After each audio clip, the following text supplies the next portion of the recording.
Enggak, biasa aja.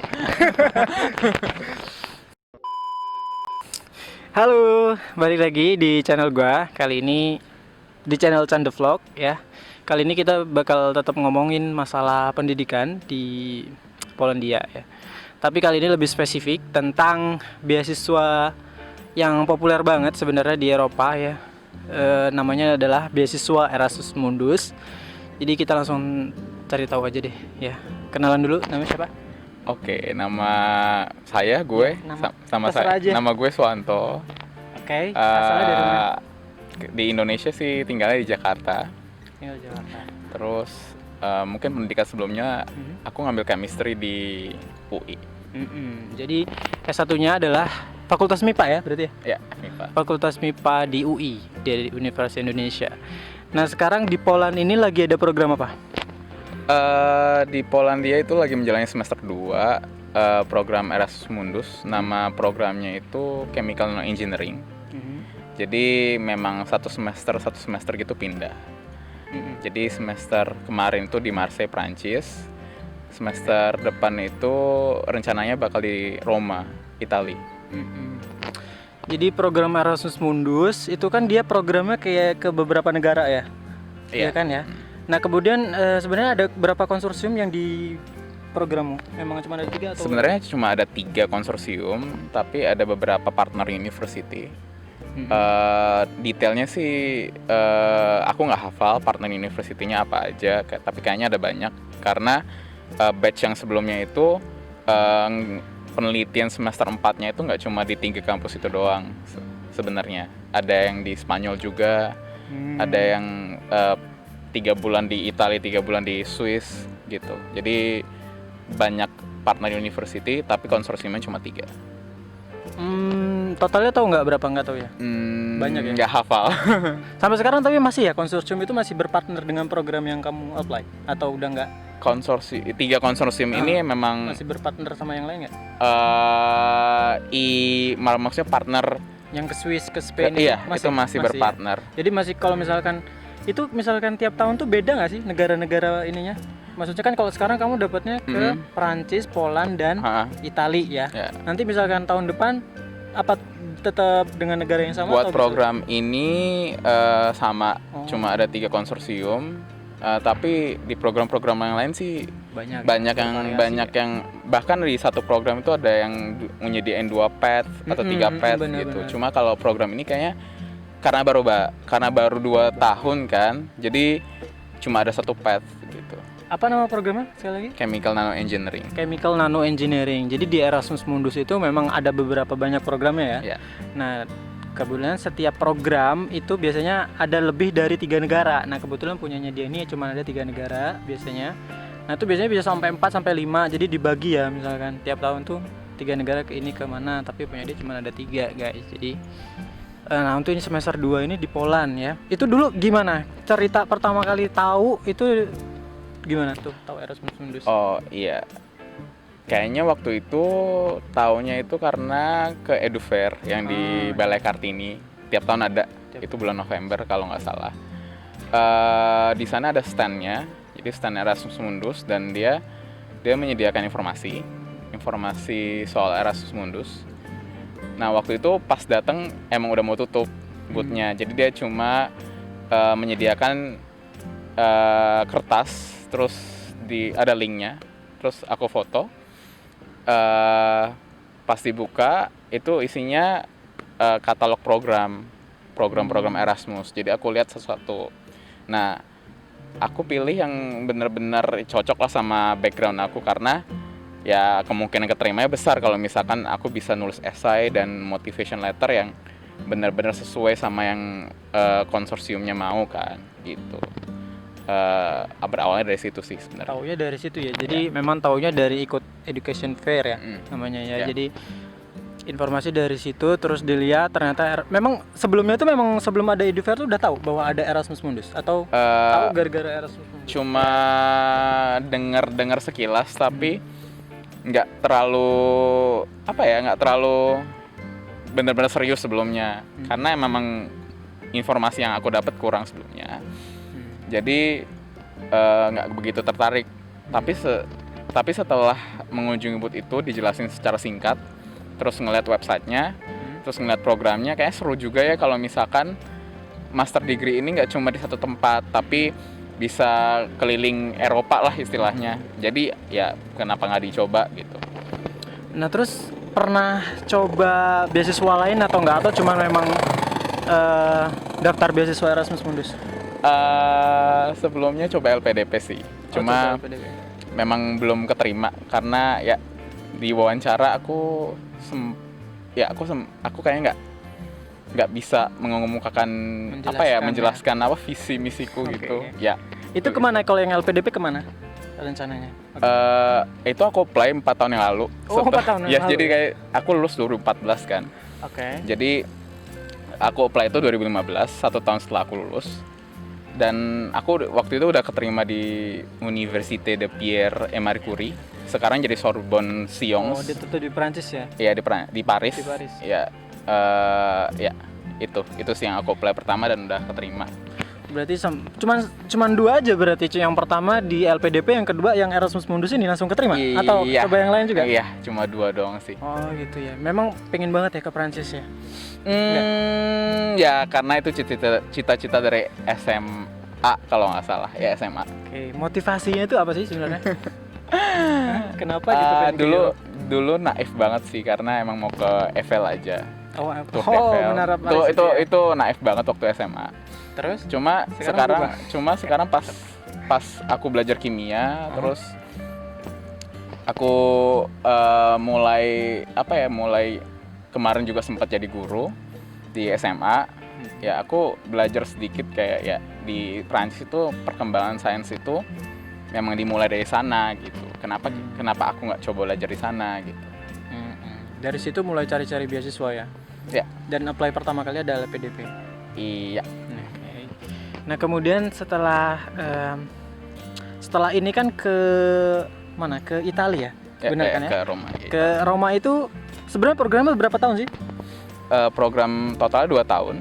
2 tahun. Jadi 1 semester di Marseille, 1 semester di Wrocław, semester ketiga nanti di Roma, semester keempat tuh bisa pilih negara. Sebenarnya tergantung dari tema tesis yang akan dilakukan sih di semester 4. Jadi semester 4 rencananya kemana?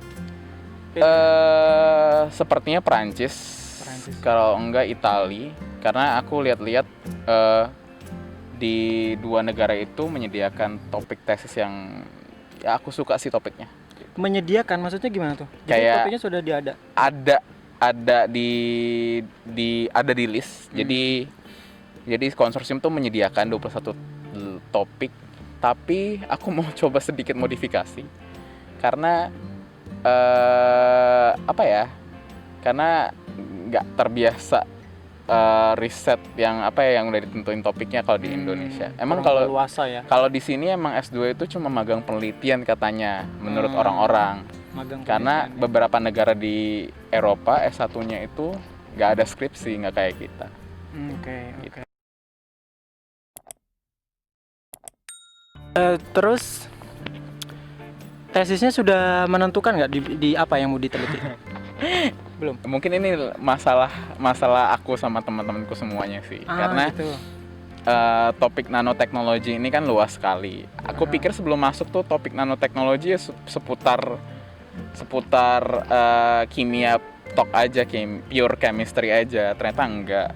Mereka itu bersinggungan dengan fisika, dengan biologi, bahkan karena namanya engineering, bahkan dengan teknik dan ekonomi sekalipun. Jadi kita belajar semuanya. Di semester 1 kita belajar fundamental, semester ini kita belajar biomedik, terus ada manajemen kemarin, ada quantum chemistry. Jadi semuanya ada. Dan karena kita belajar banyak hal, tapi sedikit dari banyak hal, jadi kita jadi bingung mau pilih penelitian kemana gitu. Jadi masih menentukan sih maunya di mana. Mau penelitian yang apa? Iya, mau penelitian apa. Jadi summer ini mungkin kita semua lagi mencari kita tuh maunya kemana sih sebenarnya semester depan, semester keempat. Karena September dan sampai Oktober kita tuh harus menentukan topik tesis, kalau nggak ya pilih topik dari yang disediain konsorsium, ada 21 list itu gitu. Oke, jadi ya belum ditentukan ya, Iya. karena masih mikir-mikir, karena jatuhnya kalau saya dengar kayak interdisciplinary penelitian yang gabungan dari beberapa bidang tadi ya. Iya, kebanyakan Erasmus memang kayak gitu. Jadi emang nggak spesifik ke Iya, satu hal ya, iya. nggak kimia banget gitu. Iya. Oke, jadi nah terus ini kan ini yang Erasmus Mundus ini pendaftaran percobaan pertama langsung dapat ya atau enggak? Sebenarnya aku apply 2 program. Oke. Jadi kan bisa maksimum 2 tiga. atau 3 ya? 3. Kamu Jadi apply 2 ya? Jadi maksimum itu 3 program yang boleh kita apply dalam 1 tahun. Kemarin itu nyoba FIPDES, itu tuh product design, food kayak food technology and product design. Itu nama programnya ya? Itu nama programnya. Dan sepertinya emang esai yang aku bikin tuh kurang kuat karena emang basic food technology-nya itu sedikit yang aku dapetin di chemistry. Itu pilihan pertama? Pertama. Oh, jadi ini dapetnya yang pilihan kedua ya? Pilihan kedua. Gitu. Oke. Jadi tadi, tapi ini percobaan pertama? Atau sebelum tahun-tahun sebelumnya udah pernah ini coba? Ini percobaan pertama. Percobaan pertama langsung terima ya? Itu persiapannya sejauh mana sih? Setahun sebelumnya udah menyiapkan segalanya? Enggak sih. Enggak ya? Apa enggak. Yang baru? Jadi mungkin karena aku ngajar juga. Jadi aku refresh terus ilmuku kan. Dan kebetulan waktu itu juga ngajar anak-anak muridku kelas 12. Mereka belajar soal nanoteknologi juga. Jadi ya sekaligus aku bikin esai, sekaligus aku belajar, sekaligus aku ngajar gitu. Itu ngajarnya di mana sih? Kasih tahu coba di mana? Kasih tahu nama sekolahnya. Di salah satu sekolah di Gading Serpong sebenarnya. International School. International Baccalaureate. IB programnya. Aku ngajar di IB School gitu. Berapa tahun ngajar di sana? Aku ngajar 4 tahun di sana. Jadi setelah aku ditolak LPDP, aku ngajar. Aku pikir aku mau ngajar aja terus sampai jadi nggak nyoba S2 lagi. Cuma ternyata ya mungkin ada driving force dari murid-muridku ya.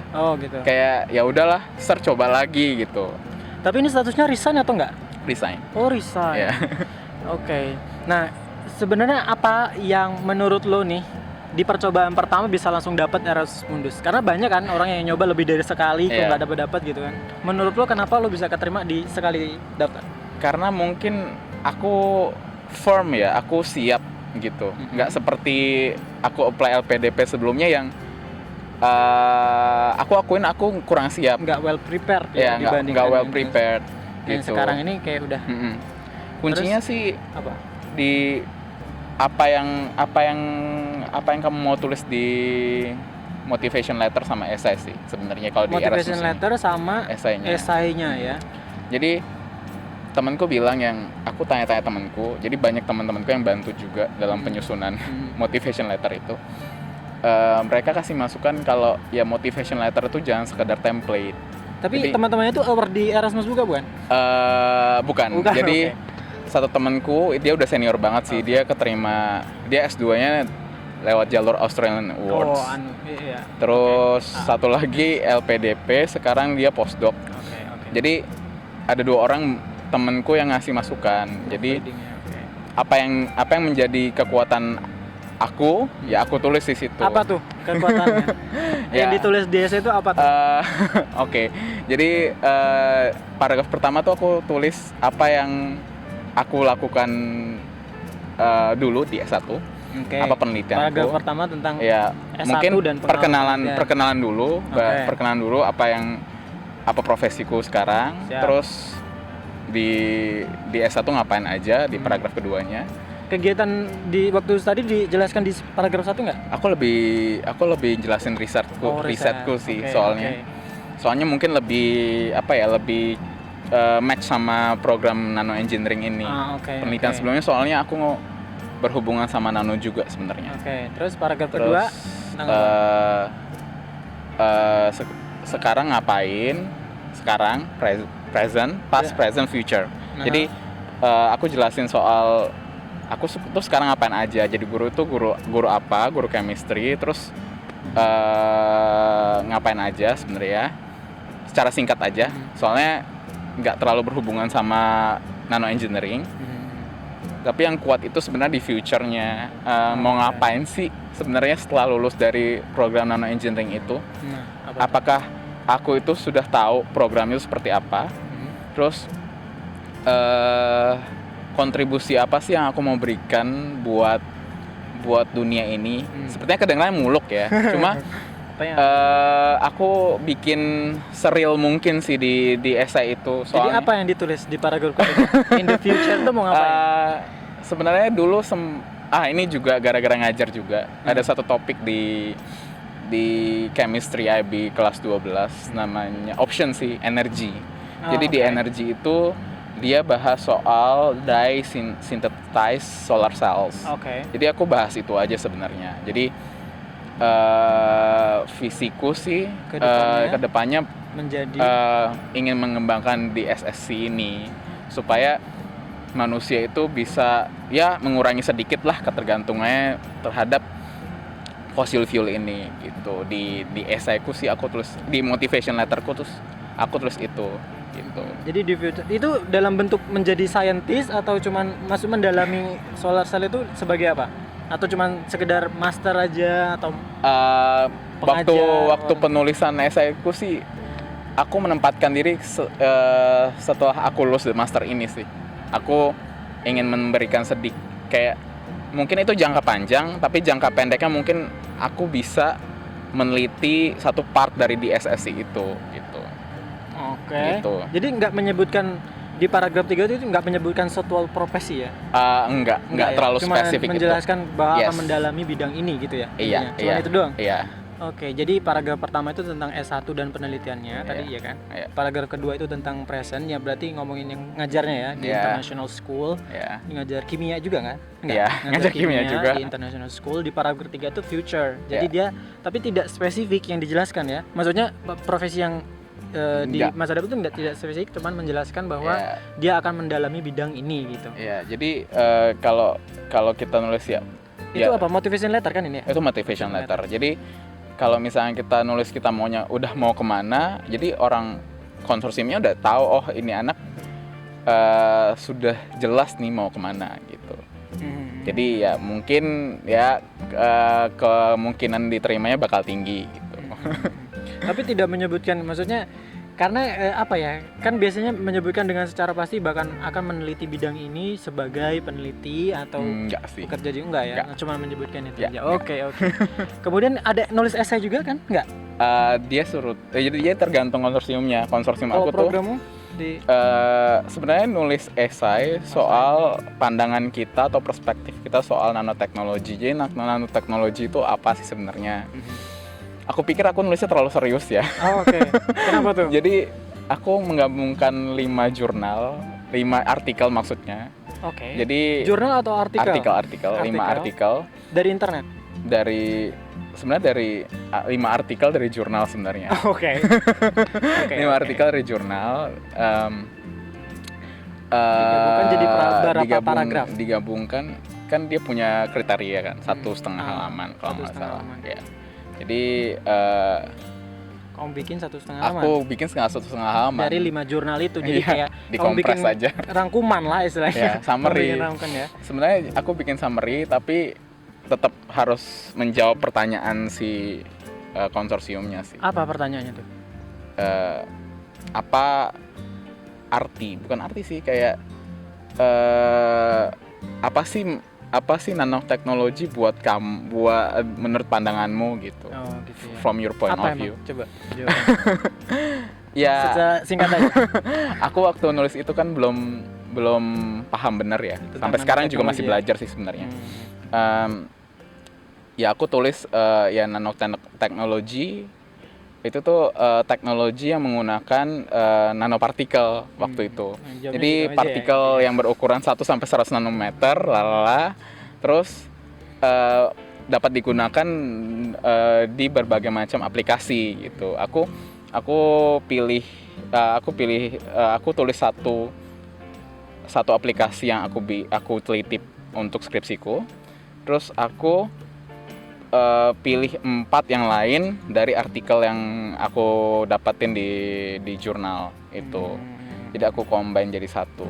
Jadi intinya mungkin si konsorsiumnya itu mau melihat sih sejauh mana kita tahu soal nanoteknologi ini. Ya, benar. Oke, jadi kayak gitu guys. Jadi kayak begitu guys ya. Agak serius sedikit. Jadi intinya kalau bikin esai tadi itu ada 2 kan, esai dan motivation letter. Jadi motivation letter itu dia pakai sistem past, present, future ya. Nah kalau yang esai itu dia menggabungkan penelitian, hasil penelitian dari jurnal, artikel gitu untuk dijadi 1,5 lembar. Dan itu apa menurut lo cuman itu doang yang membuat lo keterima? Apa tau lo memberikan yang lain, tawaran lain di pendaftaran pertama? Kayaknya ada hal lain ya? Persyaratan sih emang ada persyaratan lain. Tapi kan persyaratan lain itu kan persyaratan baku ya, kayak ijazah, transkrip, IELTS. Itu kan udah syarat dasar.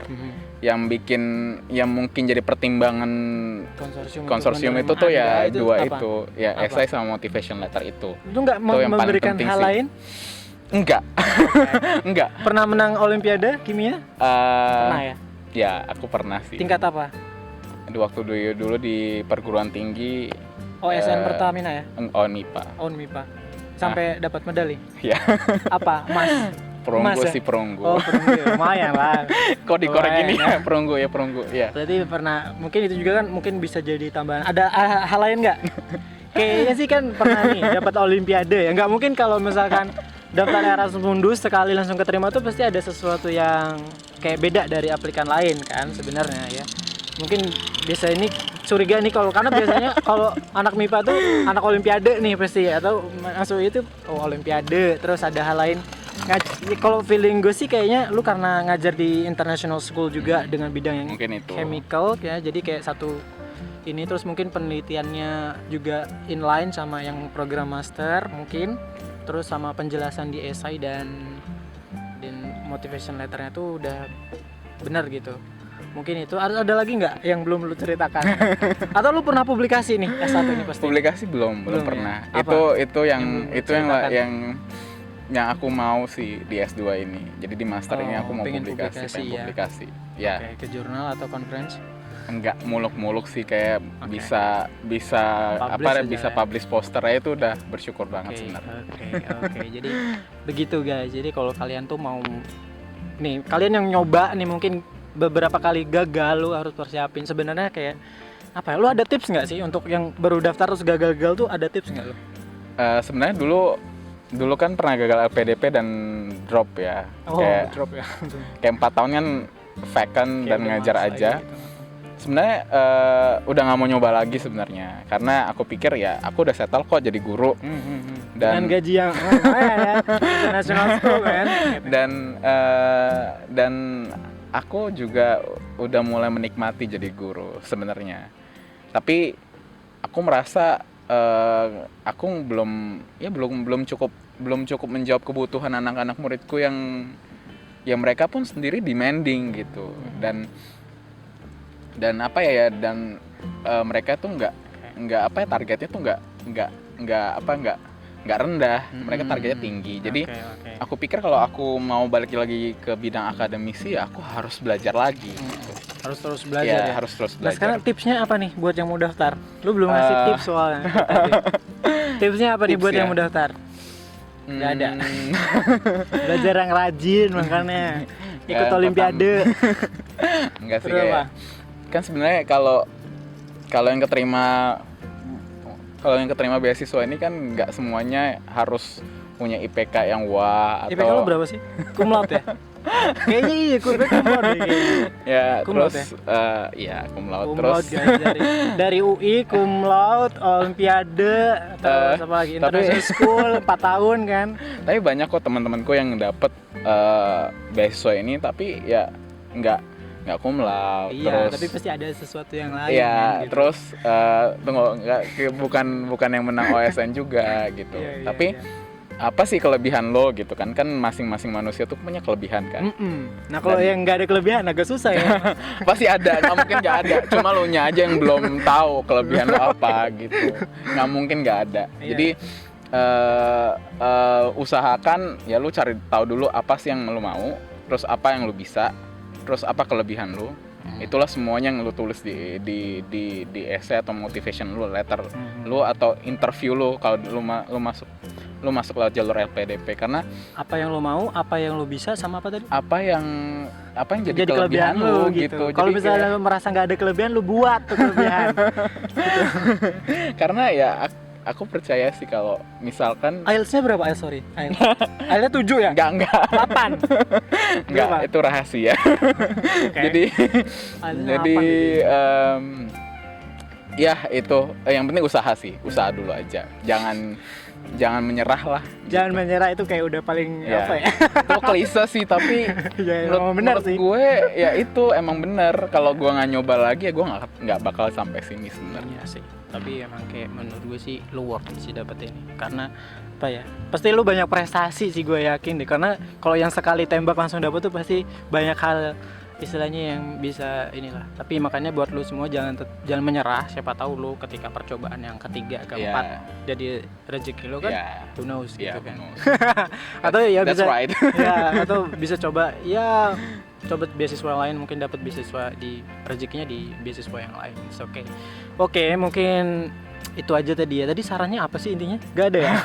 Jadi aku ulang lagi ya. Jadi sarannya pertama ya tadi terus coba. Yang kedua kalau misalkan belum bisa fasih banget bahasa Inggrisnya ya belajar buat IELTS-nya, praktekin sama teman sih. Lo sempat kursus nggak? Enggak kan, gue ngajarnya pakai bahasa Inggris. Oh iya juga ya, sorry. Jadi ya itu karena gue bahasa Inggris gue itu nggak bagus-bagus banget. Murid-murid gue lebih bagus bahasa Inggrisnya. Cuma bandnya 8. Jadi lo sama temen lo yang ya cari temen juga. Aku punya teman dulu namanya kita menamakan di kita masing-masing scholarship buddies. Jadi bikin grup sendiri. Jadi apa ya kita coba belajar bahasa Inggris bareng, terus ngomong bahasa Inggris. Sebenarnya kan orang-orang Indonesia itu malu ngomong bahasa Inggris karena takut salah. Ya kan, takut grammarnya nggak benar. Sebenarnya orang-orang di Eropa sini pun sama aja grammarnya juga ada yang nggak benar gitu. Jadi jangan menyerah dalam belajar bahasa Inggris dan jangan takut salah. Kalau ada yang ngatain ya udah biarin aja gitu. Oke, jadi jangan menyerah, terus berusaha untuk dasar bahasa Inggrisnya diperbaiki. Ya, terus yang keempat ya. Okay. Ini keempat ya. Apa tuh keempat? Enggak. Karena gue udah lama kan meninggalkan bangku kuliah dulu. Jadi baca-baca lagi. Kalau yang udah lama ya baca-baca lagi itu skripsinya soal apa. Terus simpen skripsinya.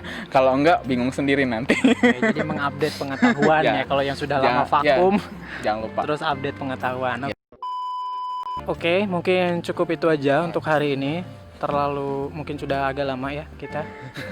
Mudah-mudahan di video gua ada manfaatnya. Kalau nggak ada manfaatnya ya semoga ada pengetahuan yang lo bisa lo ambil lah ya. Dan kayak kalau misalkan menurut lo bermanfaat, lo bisa share. Dan juga jangan lupa untuk subscribe guys untuk mendukung channel ini. Jangan lupa di subscribe. Thank you banget buat Swanto. Dan see you to the next video. Bye bye.